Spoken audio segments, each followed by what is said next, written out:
saan-disan, saleleng na di surgo sonam, surgoi, say paju pagdoi tadisi, surgoi, say paju pagdoi tadisi.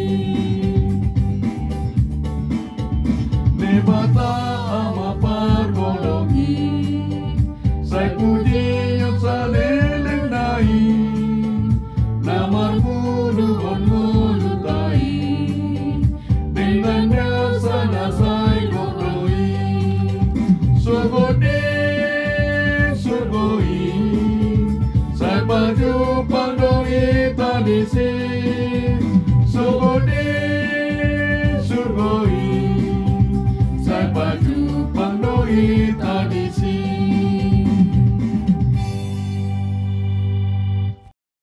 Kita berdoa, kasih karunia dan damai sejahtera dari Allah Bapa dan dari anaknya Tuhan Yesus Kristus menyertai kamu sekalian. Amin. Bapak, Ibu, Saudaraku dalam nama Tuhan Yesus Kristus, firman Tuhan bagi kita hari ini yang tertulis dalam kitab 2 Korintus 5 ayat yang pertama. Karena kami tahu bahwa jika kemah tempat kediaman kita di bumi ini dibongkar, Allah telah menyediakan suatu tempat kediaman di sorga bagi kita. Suatu tempat kediaman yang kekal yang tidak dibuat oleh tangan manusia. Ayo dohu botohami dina tanggal bagas parlape-lapian nami nasian tanoon. Adong madihami inganan nasian dewata bagas nasopi nauli ni tangan namian saliling-lilingna di banuagi canggih. Demikian firman Tuhan.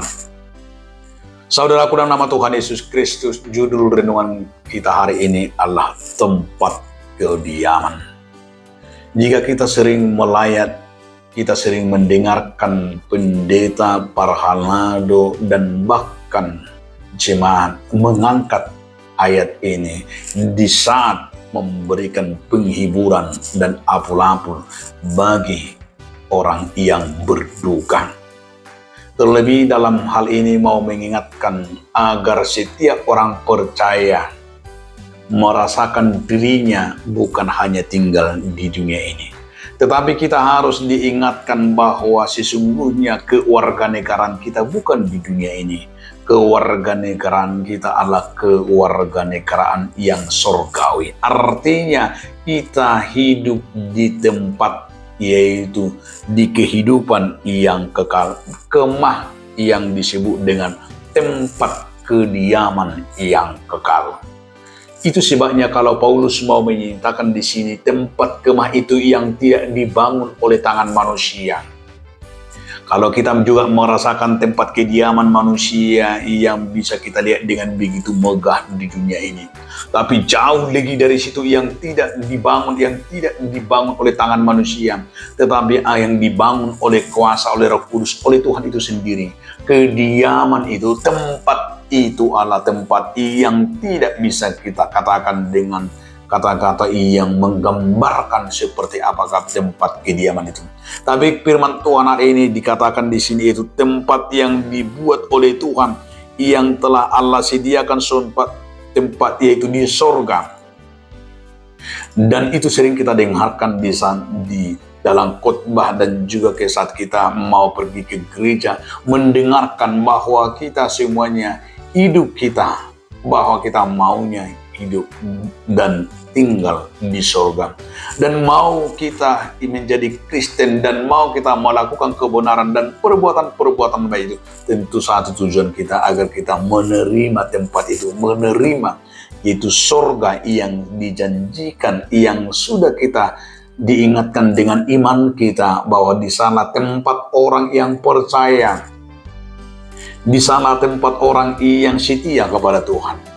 Nah, sorga itu digambarkan oleh Paulus adalah yang begitu menyenangkan sekali dan tidak dibuat oleh tangan manusia, tetapi oleh Tuhan.